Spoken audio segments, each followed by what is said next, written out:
Hello students, let's continue with the story Nachiketa.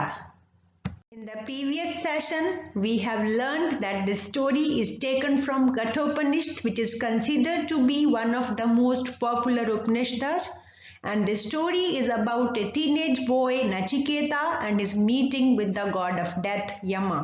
Students आइए हम नचिकेता शीर्षक कहानी को आगे पढ़े। पिछले सेशन में हमने जाना कि ये कहानी कठोपनिषद में से ली गई है और इस कहानी में एक बच्चे नचिकेता की यम देवता की मुलाकात के बारे में बताया गया है। पिछले सेशन में हमने जाना कि कैसे नचिकेता यम देवता के पास मृत्यु लोक पहुंचते हैं, उनका इंतजार करते हैं and now Yama is very happy with Nachiketa. So what happens next?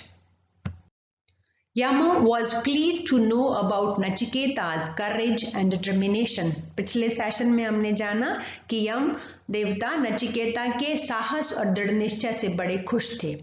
He gave the boy proper welcome and granted him 3 boons. वो बच्चे को प्रॉपर उसका वेलकम किया, स्वागत किया उसका और उसे 3 वरदान दिए खुश होकर उसके साहस और दृढ़ निश्चय पर। Boon means blessings, वरदान। For the first boon, पहले वरदान के लिए Nachiketa asked Yama to provide his father a peace of mind and welfare.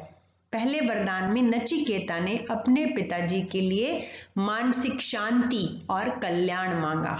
पिताजी की बेटरमेंट, पिताजी के वेल बीइंग के लिए उन्होंने वरदान मांगा। So the wish was happily granted. So this is how that Nachiketa shows his intimacy and his concern for his father. For the second boon, he asked for the god of death knowledge of the way to heaven where there is no sickness, no poverty, no old age and no fear of death. दूसरे वरदान में उन्होंने मृत्यु के देवता से कहा कि मुझे स्वर्ग के रास्ते का ज्ञान दो, वो स्वर्ग जहाँ पे ना बीमारी है, ना गरीबी है, ना बुढ़ापा है और ना ही मौत का डर है। स्टूडेंट्स, सिकनेस का मतलब होता है डिजीज, बीमारी। He wanted to learn so that he can teach others. अब अगली बात उन्होंने अपने इस सवाल में नचिकेता ने ये जोड़ी, उन्होंने यम देवता को बताया कि वो स्वर्ग के रास्ते का ज्ञान इसलिए चाहते हैं कि वो अपने दूसरे लोगों को भी इसके बारे में सिखा सकें ताकि सब लोग उस अच्छी जगह पे पहुंचने का प्रयास करें। यम देवता was very happy with this response of Nachiketa, तो ये विश भी पूरी कर दी। For the final third boon, अब तीसरे वरदान की बारी आई। Nachiketa asked the god of death the knowledge of what happens after death, कि मुझे ये बताइए कि मृत्यु के बाद क्या होता है, उसका ज्ञान दीजिए। अब Yam hesitated, thinking the boy too young to know the secret, as not even some gods knew the answer.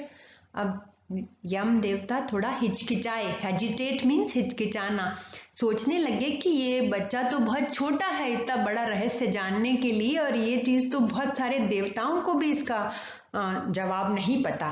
So he offered any other boons, riches and wealth instead. तो यम देवता ने ऑफर किया कि तुम कोई और वरदान ले लो, धन संपदा ले लो। riches and wealth का मतलब है धन संपदा। नचिकेता आर्ग्यूड, नचिकेता ने तर्क किया। उनका तर्क था all the wealth and treasures are temporary, कि सारा संपत्ति, सारे खजाने तो टेम्परेरी हैं, वो परमानेंट नहीं है। All earthly pleasures will and someday, जितनी भी हमें सांसारिक चीजें, जो सांसारिक सुविधाएं हैं वो तो एक दिन खत्म हो जाएंगी। सो प्लीज्ड विद हिज आर्ग्यूमेंट, उसके जवाब से खुश होकर यम देवता ने उन्हें कहा कि yes I will tell you the way to permanent happiness, permanent pleasure, की मैं तुम्हें बताता हूँ परमानेंट प्लेजर किस में है। तो उन्होंने वो बताया उनको importance of knowing one self, the soul और आत्मा, कि हमारी सबसे बड़ी खुशी जो स्थायी है वो है अपने आप को जानना, अपनी आत्मा को जानना। And one must realise the truth of our mind, soul and body. हमें हमारे मन और मस्तिष्क, हमें हमारी आत्मा, मस्तिष्क और शरीर का सच समझना चाहिए। Our intellect and mind serves the purpose in self-awareness by enabling us to see the larger truths. यम देवता ने नचिकेता को समझाया कि हमारा जो इंटेलेक्ट है, स्टूडेंट्स, इंटेलेक्ट का मतलब होता है हमारी बुद्धिमत्ता। हमारी बुद्धिमत्ता हमारी सोचने समझने की जो क्षमता है, और हमारा दिमाग जो है वो हमारी मदद करते हैं सेल्फ अवेयरनेस में, अपने स्वयं के प्रति हमारी जागरूकता में। हमें अब हमारा अपने आप से परिचय कराने में, अपने आप को जानने में मदद करती है हमारी बौद्धिक क्षमता और हमारा दिमाग। अवेयरनेस जागरूकता को कहते हैं। बाय इनेबलिंग अस, इनेबल का मतलब होता है योग्य बनाना, कि ये हमारी जो बौद्धिक क्षमता है और दिमाग है वो हमें सेल्फ अवेयरनेस के माध्यम से इस योग्य बनाते हैं, वो हमें एनेबल करते हैं कि वो हमें हमारे चारों तरफ जो दुनिया दिखाई दे रही है, जो सच दिखाई दे रहा है, उससे लार्जर ट्रुथ को हम देखें, उससे बड़े सच को देखें। हम हमारे शरीर के पीछे छिपी हुई आत्मा की ताकत को हम पहचाने, क्योंकि आत्मा हमेशा जिंदा रहती है। हमारे जो फिजिकल वर्क्स हैं, इस भौतिक दुनिया में रहते हुए जो हम काम करते हैं, उनकी बजाय जो हमारी उन कामों के पीछे भावनाएं हैं वो हमेशा जिंदा रहती हैं।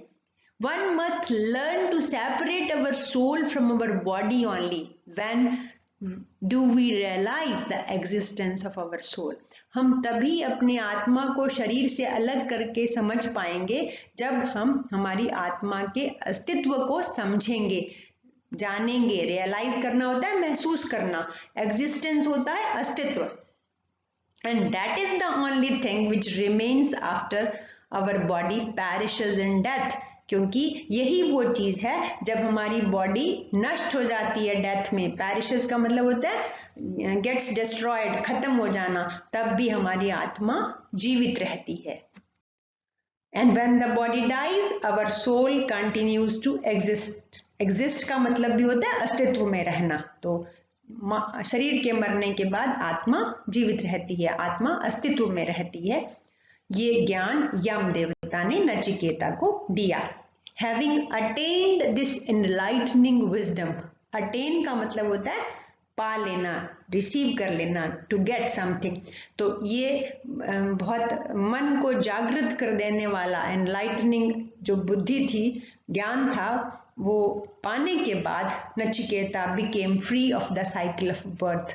जन्म के चक्र से नचिकेता मुक्त हो गए। And Nachiketa even to this day, even to this day का मतलब आज दिन तक भी, remains an important figure in Hinduism. Hindu धर्म में एक महत्वपूर्ण स्थान रखते हैं नचिकेता, अपने साहस, हिम्मत और यम देवता से अपने इस महत्वपूर्ण संवाद के लिए। So students, this is all about the story of Nachiketa, जो हमें सेल्फ नॉलेज की सीख देती है, अब सेल्फ अवेयरनेस की सीख देती है।